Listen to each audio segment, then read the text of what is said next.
네, 첫 번째 낯선 삶 들어가겠습니다. 주인공 메르소의 삶에서 혈육의 우정, 사랑, 지역관 등 전통적인 인간적 가치는 나타나지 않습니다. 그는 사람들과 세상에 무관한 듯 별 관심도 관계도 갖지 않고 살아갑니다. 그는 이 세상이 낯선 듯 감정 표현도 드물게 하며 거의 무감각하게 살아가는 이방인입니다. 그래서 혈연도 무의미하죠. 다른 가족의 존재가 전혀 없는 가운데서도 모친의 죽음은 메르소에게 별다른 충격이 되지 못합니다. 일반적인 경우라면 전보받은 즉시 전화를 하여 모친이 언제 돌아가셨는지 확인했을 텐데 그러지 않습니다. 여러분 다 같이 한번 보세요. 오늘 엄마가 죽었다. 아니 어쩌면 어제 양로원으로부터 전보를 한 통 받았다. 모친 사망, 명일 장례식, 군조. 그것만으로서는 아무런 뜻이 없다. 아마 어제였는지도 모르겠다. 어떻습니까? 아들로서의 정이 느껴집니까? 네, 아주 건조하죠. 그러니까 전혀 상관없는 사람의 부고를 받는 그런 느낌이 들죠. 이와 같이 그 감정이 사상된 상태에 이건 메르소의 상태라고 우리가 보지만은 그건 다름 아닌 그 이 당대의 그 2차 대전 당시에 이 쓰인 것이 2차 대전 시작 무렵에 쓰기 시작했으니까요. 이방인이 39년도 42년에 나오지 않습니까? 그 2차 대전이 이제 한참 진행되는 도중에 이제 완성된 작품이거든요. 그러니까 그 전쟁의 그런 상흔들 그런 것들이 그 담겨져 있는 것이죠. 다른 불효자 같은 인용문을 더 읽어보겠습니다. 당신은 젊으니까 당신과 함께 살았으면 아무래도 적적하실 겁니다. 양로원장 말입니다. 그것은 사실이었다. 집에 있었을 때 엄마는 아무 말 없이 나를 지켜보기만 하며 시간을 보냈던 것이다. 양로원으로 들어가고 난 처음 며칠 동안은 자주 울곤 했다. 그러나 그것은 습관 탓이었다. 몇 달 후에는 양로원에서 데리고 나오겠다고 했더라도 역시 습관 때문에 울었을 것이다. 마지막 해에 내가 거의 양로원에 가지 않은 데는 그런 이유도 약간 있었다. 게다가 그러자면 또 일요일을 빼앗게 하기 때문이었다.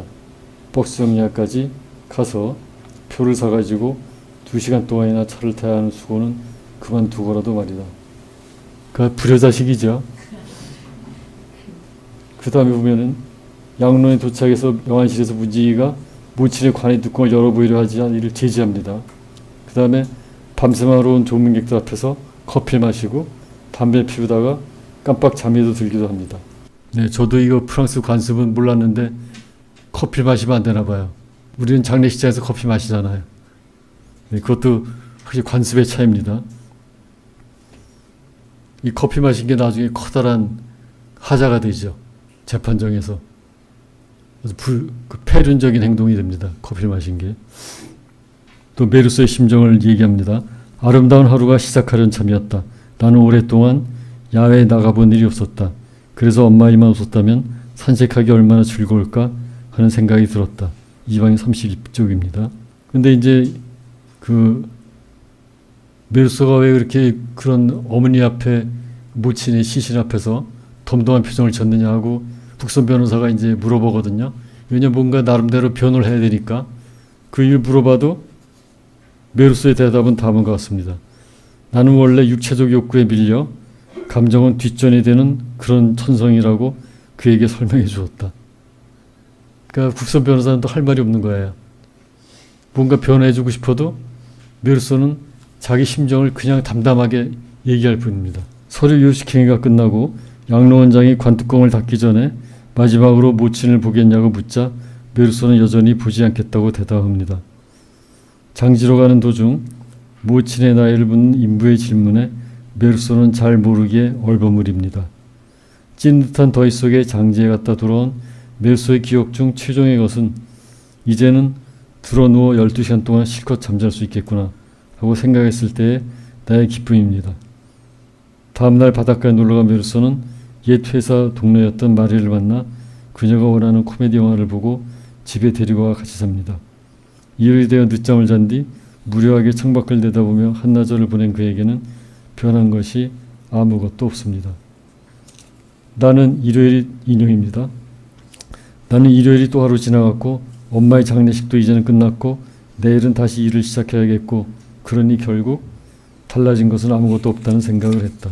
이방이 45쪽입니다. 모친과의 친연관계의 부재는 모친의 죽음에 의해서도 정서상 아무런 영향을 받지 않는 무관심과 단절의 혈육관계를 부각시키고 있습니다. 물론 모친과 메르소의 살아온 궤적에 따라 모자 간의 친소관계는 여러 가지로 나타날 수 있을 것입니다. 더욱이 메르소의 성장 과정과 모친과의 삶은 전혀 나타나 있지 않습니다. 메르소가 왜 말수가 적고 감정 표현이 거의 없는지 설명할 수 없지만 메르소의 성장 과정이 감정을 자유롭게 토로하고 즐겁게 자라는 환경이 아니었다는 것은 추론이 됩니다. 그러나 최소한 태생에 무관심한 것, 이것은 존재의 근원을 부정하는 것이자 존재의 근원을 무로 간주한 입장입니다. 그 근처에는 내가 태어난 것 자체가 부조리하다는 인식이 자리 잡고 있다고 볼 수 있습니다. 이것은 제가 지적하는 건데요. 그 메르소가 자신의 태어난 것 자체에 어떤 긍정적 의미를 부여하지 않는 것, 그런 대목이거든요. 그러니까 자기 모친과의 관계를 거의 무시하는 것, 무시하는 것은 자기 태생을 부정하는 것이잖아요. 그래서 사르트르식으로 말하면 자기 존재의 부정이죠. 제루라고 하는 거. 거기에 근접하는 그 시선도 있다는 걸 제가 지적하려고 이걸 썼습니다. 여기서 잠깐 이 대목을 보면은 그 까미 자신의 그 자아상도 보입니다. 왜냐하면 까미 모친도 귀가 잘 안 들렸고요. 좀 무뚝뚝한 편이었다 그럽니다. 그래서 그 모친으로부터 따뜻한 사랑을 별로 못 받고 자랐다는 것 같아요. 물론 까미는 아니다, 난 그래도 모친 사랑을 받았다라고 주장하는데 대체적인 평은 까미 모친이 굉장히 무뚝뚝했다, 말수가 거의 없었다, 그런 식으로 말합니다. 그러니까 어떤 면에서는 그 상당히 자전적인 면도 그 까미의 글에는 포함되어 있는 것 같아요. 그다음에 애정의 부재입니다. 모친에 대한 사랑의 표현이 부재할 뿐만 아니라 메르소는 이성에 대한 애정 표현도 부재한 인물입니다. 장례식 다음날 바닷가 해수욕장에서 만난 이후로 종종 만나는 마리에게 그가 느끼는 것은 정욕이지 사랑이 아닙니다. 의례적이고 관습적인 너를 좋아한다든지 너를 사랑한다든지 하는 친구나 연인 사이의 표현에도 메르소는 이방인입니다. 그녀가 웃었을 때 나는 또 정욕을 느꼈다. 조금 뒤에 마리는 나에게 자기를 사랑하느냐고 물었다. 그런 것은 아무 의미도 없는 말이지만 사랑하는 것 같지는 않다고 나는 대답했다. 우리 여학생들 이런 남자 만나면 어떻겠어요? 따라서 그에게는 결혼도 별다른 의미가 있을 수 없습니다. 저녁에 마리가 찾아와서 자기가 결혼할 마음이 있느냐고 물었다. 나는 그건 아무래도 상관없지만 마리가 원한다면 그래도 좋다고 말했다. 이방인 67쪽입니다. 이와 같은 메르소의 기이한 점이 매력이지만 이별의 결점일 수도 있음을 마리는 지적하고 있습니다. 그녀는 말하기를 나는 이상스러운 사람이라고, 아마 그 때문에 자기는 나를 사랑하고 있는 것일 테지만 바로 그러한 이유로 내가 싫어질 때가 올지도 모른다고 했다. 맞는 말이죠. 그가 진정 결혼하고 싶었던 때는 아파트 같은 층의 레몽의 친구 마송의 해안 별장에 놀러가서 마송 부인과 웃으며 얘기하는 마리를 볼 때였습니다. 어쩌면 안정된 가정을 가지고 싶은 욕구의 발로인지 모릅니다. 최초로 가정을 갖고 싶다는 그런 욕망을 보여줍니다. 그의 아내는 마치 마리와 웃고 있었다. 아마 그때 처음으로 나는 마리와 결혼할 것을 진심으로 생각한 것 같다. 이런 대목입니다. 이와 같이 메르소는 이성과의 사랑이 있어서도 서투르고 낯선 모습을 보입니다. 사랑하지 않으면 사랑하지 않는다고 정직하게 말하는 것이 메르소의 소신이라고도 하겠습니다. 이방인으로서 메르소가 지닌 나름의 덕목은 아닌 것은 아니라고 말하는 정직성입니다. 이것도 덕목일까요? 돈주왕에 비하면? 돈주왕은 사랑하지 않으면서 사랑한다고 문 여성을 농락했죠.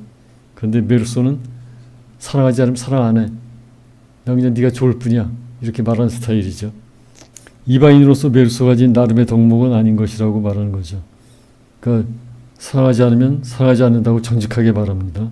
이것이 종국에는 자신의 파멸을 가져올지라도 사회의 관습이 요구하는 언어를 사용하거나 언어에 유의를 하거나 거짓말을 하는 것은 메르소의 언행에서 찾아볼 수 없습니다. 그러니까 메르소의 그 행동은 암과 바뀌는데요. 일견 어이가 없고 무감각하고 사랑, 애정도 없는 사람 같은데 다른 한편으로 보면 한 가지 길로 똑바로 간단 말이죠. 그러면 그렇다 아니면 아니다는 말은 항상 똑같단 말이죠. 자기 속과 다른 말을 하지 않는다는 것이죠. 그것이 그 메르소의 덕목이라고도 말할 수 있겠습니다.